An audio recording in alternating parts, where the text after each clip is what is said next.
البنت اللي قدامك دي بتعمل حاجة غريبة جدا. بص ازاي انت بتقعد تبص للازازة اللي في ايدك ومش عارف انها كنز متحرك. معايا النهاردة هتشوف واحدة عملت حاجة غريبة جدا. جابت ازازة مية او ازازة بيبسي بلاستيك وقطعت الكعب بتاعها وطلعت منها خيط. طب ازاي بقى؟ الموضوع بسيط بس محتاج شوية تركيز. اول حاجة بتجيب ازازة بلاستيك فاضية وبعد كده بتقص الجزء اللي تحت اللي هو الكعب، وبعدها بتحطها في جهاز بسيط او حتى ممكن تستخدم سكينة سخنة او ممكن تستخدم مشرط كمان عادي، وتبدأ تقطعها على شكل شريط طويل. ولكن البنت دي بتستخدم جهاز قوي جدا. الشريط ده هيبقى اشبه بالخيط وبيطلع متين جدا على فكرة. ممكن تستخدمه في حاجات كتير زي الاشغال اليدوية او الزراعة او حتى تربط بيه حاجات تقيلة، ولو سخنته بيبقى اقوى واقوى كمان. بس هنا بقى البنت ما خدتش الخيط ده وسابته، لا استخدمته في حاجة مهمة جدا وعملت بيه كمان حاجة عبقرية. جابت مجموعة خيوط بلاستيك من دي وقطعتها بشكل متساوي وبعد كده لزقتها على عصاية خشب او بلاستيك، وفجأة بقت عندنا مكنسة او مقشة شغالة زي الفل. يعني بدل ما ترمي الازازة ممكن تستخدمها في اي حاجة مفيدة، وكمان بطريقة سهلة جدا ورخيصة كمان. جربها بنفسك وقول لنا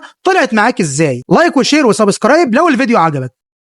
البنت اللي قدامك دي بتتحدى كل الناس انها تفضل في المية لمدة طويلة جدا، واول حاجة في الفيديو بنشوفها انها بتطلع من تحت المية، والمية دي بتكون مجمدة لاكتر من 10 درجات تحت الصفر. يعني كل اللي هي عايزة توصله لينا ان هي تاخد الرقم القياسي من موسوعة جينيس للارقام القياسية، وبتفضل تحت المية لمدة كبيرة جدا. وفي مشهد تاني بنشوفها بتجيب قطعة تلج كبيرة وبتفضل تاكل فيها كأنها مش حاسة بالتلج خالص ولا حاسة بأي سجعة في الجو. في المشاهد اللي بعد كده بتعمل اشكال كتير من التلج، مرة على شكل كاس ومرة على شكل تاج، ومرات كتير بتعمل فيها اشكال كتير واكتر واكتر كمان. وفي واحد من الناس اتحداها ان هو يعمل زيها بالظبط ولكن ما ظبطتش معاه. بس تعالوا اقول لكم الراجل ده عمل ايه. الراجل ده علشان يتحداها دفن دماغه في الجليد ولكن ما استحملش، جرب يعمل حاجات تانية كتير يتحدى بيها البنت دي، وجرب ان هو يستحمى بالتلج. وفي مشهد تاني جرب ان هو يجيب التلج ده في جردل ويكبه على راسه علشان ما يحسش بالسقوعية بتاعته، ولكن ما فيش حد عارف يوصل للرقم القياسي اللي البنت دي وصلت ليه، لان البنت دي ملقبه بملكه التلج. ولو اي حد عايز يتحداها لازم يتدرب نفس الفتره اللي هي اتدربت فيها ويكون عنده القدره على التحمل اللي البنت دي فيها.